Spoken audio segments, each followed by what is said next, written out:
Kaya ang taong iyon ay papasok sa lugar ng malinaw na ilusyon, ngunit ang dahilan ay hindi pa malinaw. Agad niyang kinuha ang telepono, nag-aalala siyang sinabi, kailangan ko ring tumawag ng madalas sa mga magulang ko. Kim Xiaoyu, dapat ka ring tumawag sa kuya mo at paalalahanan siyang mag-ingat. Nagpakita si Qin Feng ng tila walang pakialam. Yene, hindi ako kusang makikipag-ugnayan sa kanya. Ang taong tulad niya, mas mabuting mawala na lang. Sa panahong ito, si Qin Feng ay nakatingin ng matindi sa mga daliri niyang may suot na pulang singsing kasabay ng abiso. Ang mapangahas na kamay ay matagumpay na nag-evolve, ang mapangahas na kamay mula tanso ay naging ginto.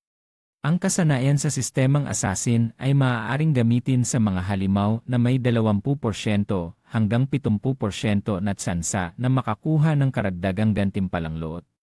Natutunan mo ang mapangahas na kamay plus. Mahinang kumunot ang kamay, kumislap ang gintong liwanag kasabay ng abiso ng sistema. Matagumpay ang kasanayan ng mapangahas na kamay sa paghuhusga, nakatanggap ka ng 2 puntos ng ebolusyon, nakatanggap ka ng 46 araw na buhay. Maaaring ipagpalit. Napangiti siya ng malakas, haha, hindi pa rin ako nawawala ng sigla, at nakakuha pa ako ng 2 puntos ng ebolusyon. Kailangan ng 3 puntos para ma-evolve at ma-upgrade ang mapangahas na kamay sa +3, maganda. Hindi magtatagal ay makakamit ko ang 100% na tsansa ng karagdagang loot. Pagkatapos ay ginamit niya ang kasanayan ng Stealth Shadow upang hindi matuklasan at naalala niya sa sarili. Siguro nalaman na ng mga bansa sa mundo ang problemang ito. Dumarami ang mga taong sumisiksik sa laro, kailangan kong pabilisin ang progreso. Una ay isuot ang mga kagamitan na maaaring gamitin ang bato. Pagkatapos ay nag-abiso ang sistema na na-equip ang Corrosive Pain Team, Tanso, Attack plus 35, Agility plus 4. Kinakailangang kagamitan level 1.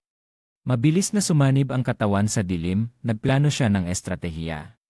Hindi magtatagal ay mapapansin nila na ang mga kasanayan at kagamitan sa larong ito ay maaaring gamitin sa realidad.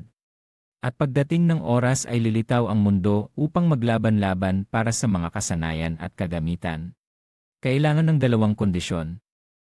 Una, ang antas ay dapat umabot sa level 1-0, pangalawa ay sapat ang buhay na maaaring ipagpalit. Kung papatayin ang mga maliit na halimaw ay mabagal ang pag-abot sa 2 kondisyon, kailangan kong hanapin ang mas malalakas na boss. Biglang may narinig na tunog malapit, kulay ng takas. Nakatingin siya mula sa taas pababa, may narinig na boses na nagbabala. Mag-ingat! Isa itong pulang halimaw na may bibig na puno ng matutulis na ngipin na may impormasyon. Mabilis na tumatakbo, 2 kalidad, tanso. Nakita ni Qin Feng ito at napangiti sa sarili, mabilis tumakbo, haha, tama nga, kapag inaantok ay may tumatakbo na parang unan sa ulo. Biglang napansin niya ang isang binatang may hawak na kalasag na pamilyar ang mukha at naalala. Sandali, iyon ay si Wang Meng, hindi inaasahan na makikita siya dito, parang totoo na ang alamat. Sabi nila, nang pumasok si Wang Meng sa larong Miandan, agad siyang bumuo ng isang koponan. Lahat ng 6 na manlalaro ay may nakatagong propesyon. Itinaas ni Wang Meng ang kalasag at sumigaw, ito ang kalasag ng Miandan. Pagkatapos itinaas niya ang kalasag na naglabas ng makinang na gintong liwanag patungo sa mabilis na halimaw, naalala ni Qin Feng. Ang nakatagong propesyon ni Wang Meng bilang mandirigmang Miandan ay may dobleng base na katangian kaysa sa karaniwang mandirigma. At mayroon pang kasanayan na unbeatable strike. Itinaas ng red hair girl ang kanyang kamao, ang gintong singsing ay patuloy na umiikot. Pagkatapos ay itinapon niya ang singsing patungo sa halimaw, bumaba ang health bar ng 70.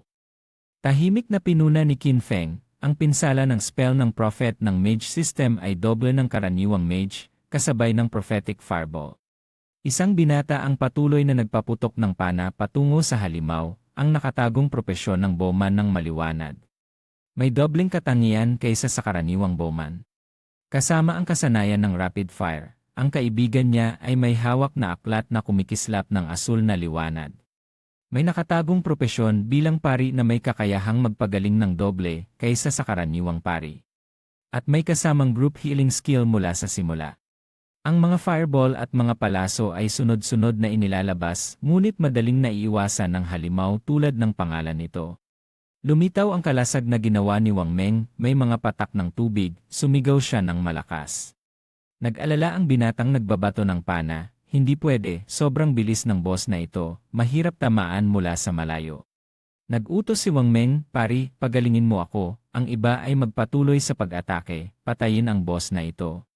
Palibutan siya ng mga plus sign na nagpapakita ng pagdagdag ng buhay.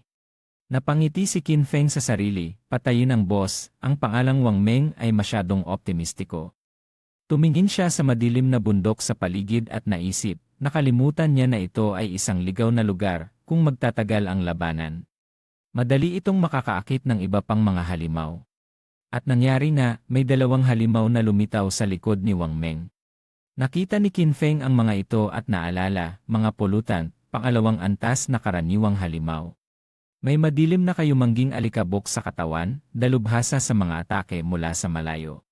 Isang tao ang may hawak na espada na sumugod at sumigaw, mag-ingat. Ang espada ay malakas na hinataw patungo sa halimaw. Nagulat si Qin Feng, magaling, may nakatagong propesyon na hindi pa niya nakita. Mahigpit na hawak ng binata ang espada at sinubukang hilahin pero hindi niya ito magawa. Nakita ang health bar na 33, mumurahin niya. Mataas ang depensa nito. Biglang bumuka ang bibig ng halimaw at sumuka ng kulay abong asul na likido. Lumayo siya mula sa likido at sumigaw, delikado, ito ay poison, bumagal na ang galaw ko, yee. Sobra na, narinig ng red hair girl at napailing, grabe talaga. Nang makita ang halimaw na inaabot siya ng mahabang daliri, sumigaw siya, tulong. Ang anyo ni Qin Feng mula sa itaas ay bahagyang gumalaw. Isang asul na liwanag ang dumaan, ang ulo ng halimaw ay naputol mula sa leg. Napahinto ang binatang nagbabato ng pana. Napanganga si Wang Meng sa hindi kapani-paniwalang tanawin. Hindi rin nakaligtas ang pari, nakatitig na lang. Nagulat ang red hair girl at sumigaw. Isang suntok lang ang nakapatay sa pulutan. May tumutulong ba sa atin? Tumigil ang binatang may hawak na espada at nagsabi, kahit nag-Reaper level 1. Kailangan nating isurround ng higit sa 1-0 tao para mapatay ito. Pero ang pollutant level 2 na ito ay halos agad na napatay, paano nangyari yon? Para patunayan, muling kumislap ang asul na liwanag, tao, manatili ka sa ulo. Ngayon lang siya naniwala at sumigaw, totoong assassin ito, Dudley, nakita mo ba kung sino yon? Umiling ang red hair girl, hindi ko nakita. Agad na sinunggaban ni Wang Meng ang pagkakataon at sumigaw, sana ang taong ito ang dumating para tulungan tayo, huwag magpahina. Tuloy lang ang laban. Tumayo siya at tumingin sa halimaw, nag-utos, ngayon ay natira na lang ang mabilis na tumakbo, panatilihin ang ritmo. Natanggap ni Qin Feng na nakahiga sa puno malapit dito ang abiso, napatay mo ang pulutan. Doble ang puntos. Nakatanggap ka ng 40 experience points. Nakatanggap ka ng 1 punto ng ebolusyon, nakatanggap ka ng skill book na Toxic Dart, karaniwan, nakatanggap ka ng 8 araw na buhay. Maaaring ipagpalit. Napaisip siya, Toxic Dart, ito ay skill na nagdudulot ng tuloy-tuloy na pinsala sa malapit at mid-range, maganda, ay evolve agad. Nag-abiso ang sistema, Toxic Dart plus 2. Puting bituin, kasanayan ng assassin system na maaaring itapon hanggang 14 na metro ang saklaw. Toxic Dart ay magdadagdag ng 120 pinsala at dagdag na poison status. Cooldown na 5 segundo, kinakailangang matutunan sa level 2. Napakalason, nagdudulot ng 50% tuloy-tuloy na pinsala bawat segundo. May kasamang weakness effect na tumatagal ng 5 segundo, hindi pwedeng mag-stack. Habang inaatake ng mabilis na halimaw, itinaas ni Wang Meng ang kalasag upang hadlangan. Parang isang paa nito ang mabilis na sinunggaban ang pagkakataon at tinusok ang tiyan. Itinulak palabas ng kalasag at sandata ang buong katawan na naangat sa ere, sumigaw siya sa sakit, Diyos ko. Nag-alala ang binatang nagbabato ng pana at tumawag, Wang Meng, ang pari ay mabilis na bumuklat ng libro, hindi na kaya. Hindi na mababawi ang dugo. Kahit na may dugo sa bibig, lumingon si Wang Meng at sinabi sa lahat, tumakbo kayo, tumakbo kayo. Isang asul na liwanag na may bilis ng ilaw ang biglang sumugod. Ito ay tumagos diretsyo sa mata ng halimaw, ang baras ng dugo ay nabawasan ng 845, tinamaan ang mahina. Nagulat ang priest at napabulalas, ano ba yun na sa isang kisap mata ay nawala na ang kalahati ng dugo ng boss. Sa sugat sa ulo ng halimaw, ang mabilis na tumatakbo ay patuloy na sumasabog ng asul na likido, ito ay huminto at sumigaw ng chay, chay. Si Wang Meng ay itinapon sa lupa at sumigaw, nasira ang utak. Ang halimaw ay sumigaw ng matindi sa sakit.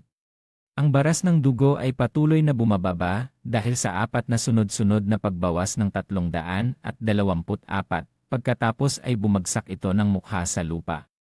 Lumabas ang abiso, ang porsyento ng pinsala mo ay higit sa 70%, ang loot ay sa iyo, napatay mo ang mabilis na tumatakbo. Antas na nagiging hayop. Nakakuha ka ng 600 puntos ng karanasan, binabati kita sa pag-angat mo sa antas 3, binabati kita sa pagtanggap ng 2 puntos ng ebolusyon. Nakatanggap ka ng 55 araw na buhay, maaaring ipagpalit. Napansin ni Qin Feng ang nangyari at nagulat, hindi inaasahan, ang tuloy-tuloy na pinsala ng lason na shuriken. Kaya nitong maapektuhan ang passive skill ko. Kapag pinagsama sa potensyal, maaari akong mag-transform at maghagis ng walang katapusang shuriken sa unang at gitnang yugto. Walang halimaw na makakatapat sa akin. Nang makita ni Wang Meng ang bangkay ng halimaw na unti-unting naglalaho, natakot siya at napaisip, sa katotohanan, sa ganitong pinsala. Tao pa ba ito? Nang mawala ang halimaw, bulong niya, nawala na ang liwanag ng loot. Pinipilit niyang tumayo ng may sakit, nagpalad at nagpasalamat sa 4 na panig, Ubo, kapatid, hindi ko alam kung anong Diyos ka. Pero salamat sa pagligtas ng buhay ko. Isang malamig na tinig ang sumagot, salamat sa akin. Sa ligaw na lugar na ito, huwag basta-basta magtiwala sa iba.